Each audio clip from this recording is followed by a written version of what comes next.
The future is being born. The future is being born depending upon the man who is in the White House. And the man who is in the White House today certainly is creating a new future for our world. Malalaking proyektong pang-infrastruktura para sa pag-unlad ng bansa ang ipinangako ni Pangulong Rodrigo Duterte. All I want the people is to just look around. Even if you give me 20 years, I cannot do it. Maghanap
there is no person in the political horizon that can match her popularity and her qualities.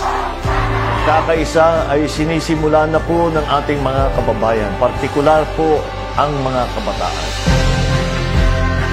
Kung ang puso ng iba ay punong-puno ng galit, ang puso nating lahat punong-puno ng pagmamahal at pag-unawa! Because I do not believe and I do not indulge in negative campaigning. Kapag kayo po ay ginastos, kinansel, binuikot, patuloy niyo sila na Burger kayong lahat. I believe that none of the other candidates have yet come to the conclusion that unity, ang pagkakaisa, ang ating pangangailangan. At doon magsisimula ang ating pagbalik dito sa krisis ng pandemya.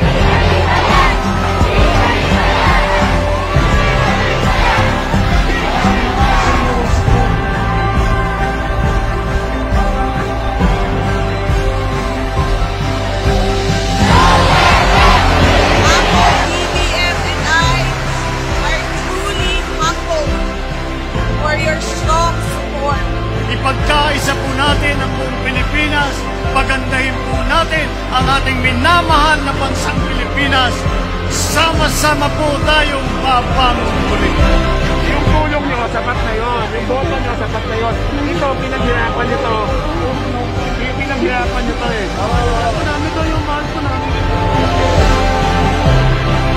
Nasa ang dako man ng bansa, kayo nagtitipon sa ngalan ng unity namin ni Mayor Inday Sara.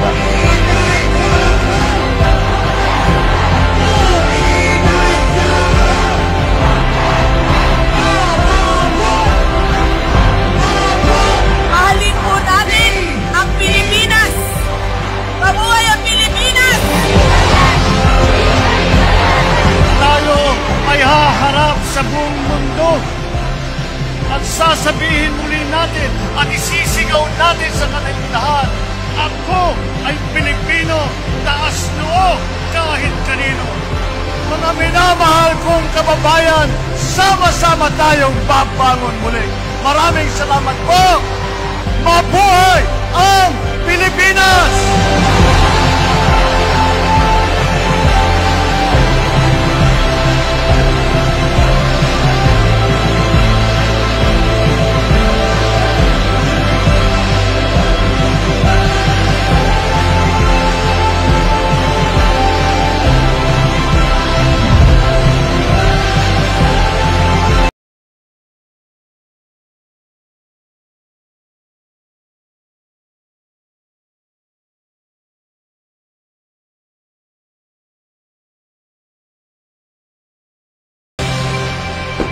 Let us bring Filipinos back to one another in service of our country, facing the crisis and the challenges of the future together.